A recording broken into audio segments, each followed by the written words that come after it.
Bueno, ahora por fin, dirá alguno de ustedes, empezamos con el estudio más de tinte jurídico, ¿verdad?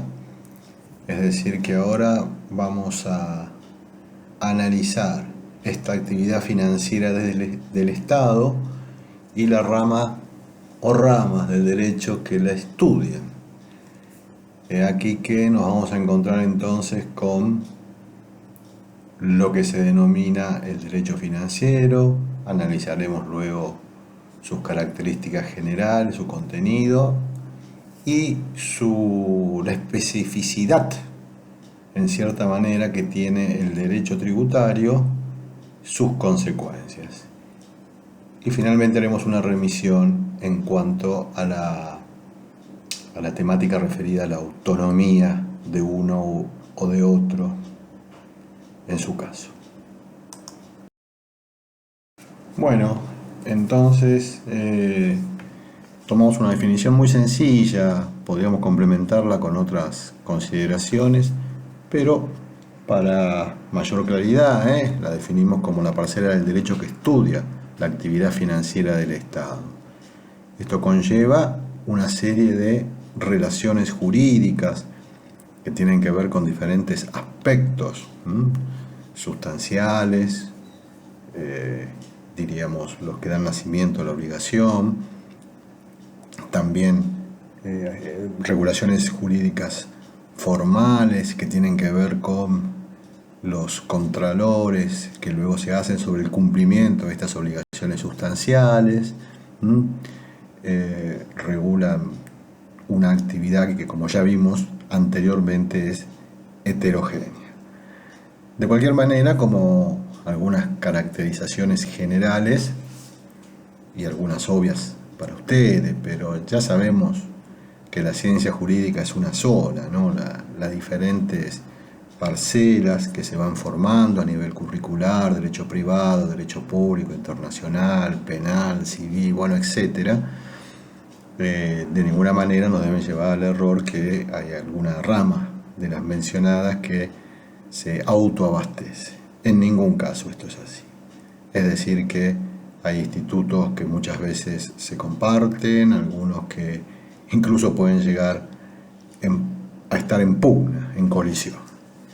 Obviamente, chicos, que como estamos hablando de derecho, habremos de tener un respeto a la denominada pirámide kelseniana, ¿verdad? Es decir, la Constitución, tratados internacionales y todos los demás cuerpos normativos que dimanan de esa definición.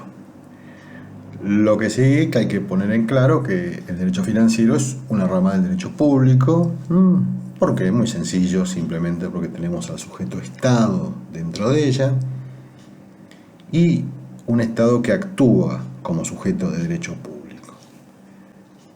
Luego es una rama, este es un tema de la autonomía que volveremos a ver un poquito más adelante, pero es una rama autónoma desde el punto de vista científico, más allá de la postura que en definitiva se adopte, tiene su propio objeto de estudio, sus propios métodos y sus propios institutos.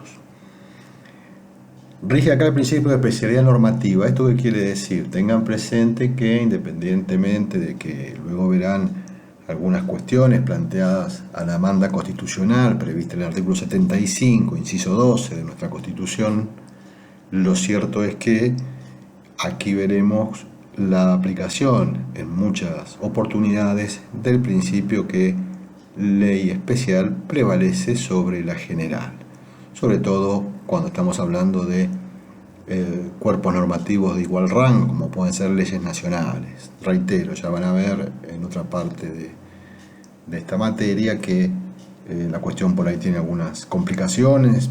Si hablamos de el Estado provincial, por ejemplo, y su posibilidad o no de apartarse de la delegación expresamente prevista en el 75, inciso 12, pero ya lo verán oportunamente en el marco del derecho constitucional tributario.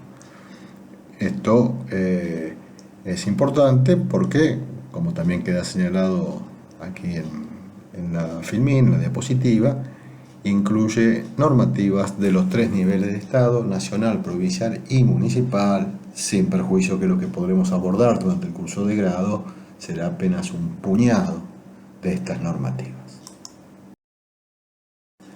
Ahora, chicos, abordamos el tema referido al contenido del derecho financiero. Si ustedes lo miran, es ni más ni menos que casi el desarrollo del programa de estudio de la materia, ¿no?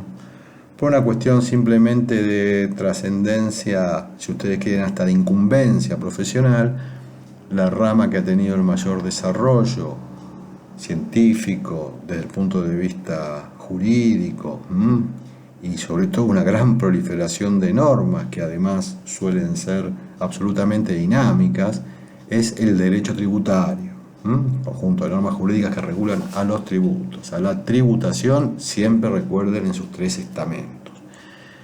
Esto es parte del derecho financiero.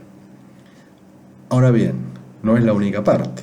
Vamos a ver también derecho presupuestario, es decir, como otra especie dentro del derecho financiero, las regulaciones normativas referidas a los gastos y recursos estatales.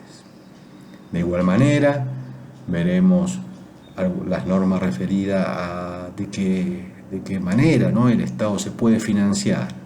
Siempre financiarse para atender el gasto público, y recuerden que estamos hablando de cómo se llenaba esa bolsita que vimos en otra diapositiva. Bolsita que debemos llenar de moneda, de dinero.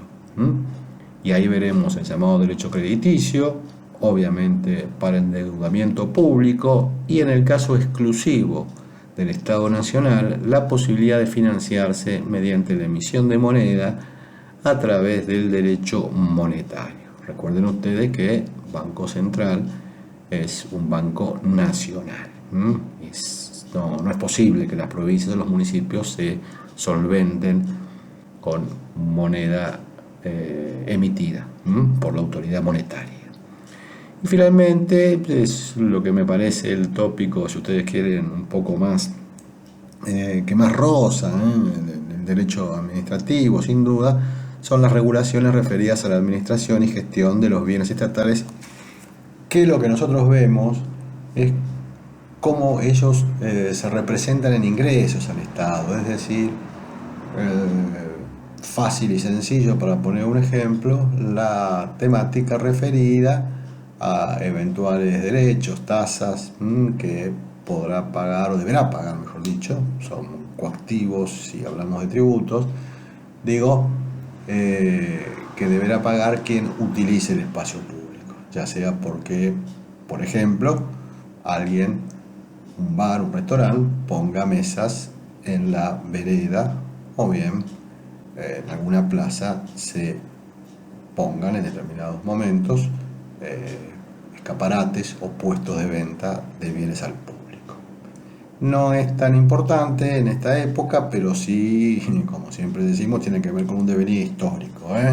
Fíjense que acá también está el tema de los servicios públicos, y más allá del poder de policía que el Estado mantiene, también entrarían acá el tema de las concesiones de servicios públicos, luz, gas, teléfono. Así que no es menor, pero obviamente que en este contexto y dentro de todas este menú de opciones, reiteramos, el derecho tributario más importante, además porque es el que más dinero le aporta al Estado, al fisco. De cualquier manera, la incidencia de cada una de estas variables habrá que verla en un momento dado que, por ejemplo, ha habido en los últimos años un importante crecimiento del endeudamiento por parte de los estados, ¿verdad? Pero, bueno, ya vamos a ir desagregando cada uno de estos puntos. Convenimos entonces la importancia que tiene el derecho tributario, y reitero, esto es lo que en definitiva, por razones, como ya les dije, de incumbencia, de desarrollo de esta rama de la ciencia dentro del derecho financiero, es un poquito la más importante, por los motivos ya expuestos que les comenté. Lo cierto es que además se subdivide en diferentes subclases, que son un poquito las que están mencionadas en esta diapositiva, y donde nuevamente veremos muy claramente la interdependencia o las relaciones que hay entre el derecho tributario como tal y las demás ramas del derecho. Reitero, chicos, si se fijan, este es el desarrollo casi perfecto de todas las bolillas del programa de estudio que ustedes tienen que abordar. Finalmente, dado que lo requiere el punto de la bolilla, punto 4 de la bolilla 1, ¿verdad? Está la cuestión de la autonomía. Bueno, simplemente nos permitimos afirmar que ya a esta altura del desarrollo científico, y ya sea que se tome una postura porque el autónomo es el derecho financiero o el derecho tributario, podemos afirmar, ya la doctrina es unánime, que no se trata de una rama del derecho administrativo, como tal vez lo fue en su nacimiento, pero no actualmente, y mucho menos una rama dentro del derecho privado. Pero bueno, cuando hablamos de autonomía tenemos que diferenciar la pedagógica de la científica. En el caso de la científica, es ahí donde estamos realizando la remisión al libro de Giuliani von Rusch, que ven en esta diapositiva. Desde la pedagógica, bueno, como ustedes son fieles testigos, hay una materia, esta que estamos viendo, derecho financiero, que nos enseña como parte del derecho administrativo, sino que tiene su propio contenido y su propio desarrollo curricular. O sea que luego lo que hay son muchas variantes en diferentes unidades académicas, en cuanto a que hay algunas que separan el estudio del derecho financiero y del derecho tributario, por un lado, algunos la integran dentro del grado y dejan otros estudios para el posgrado, pero lo cierto es que en nuestra materia no hay duda, en nuestra currícula de desarrollo de la carrera de abogacía, tenemos claramente diferenciada y totalmente separada nuestra rama del derecho administrativo y por ende de otro, ¿verdad? Pero vuelvo a repetir, esto no significa que se autoabastezca en todos los institutos, no. En muchos de ellos habrá remisiones o incluso recurriremos en los casos que se nos permita, no en todos los casos se puede, a la analogía, y así todas las lagunas en el derecho van a ir siendo de a poco completadas con el análisis de otras parcelas.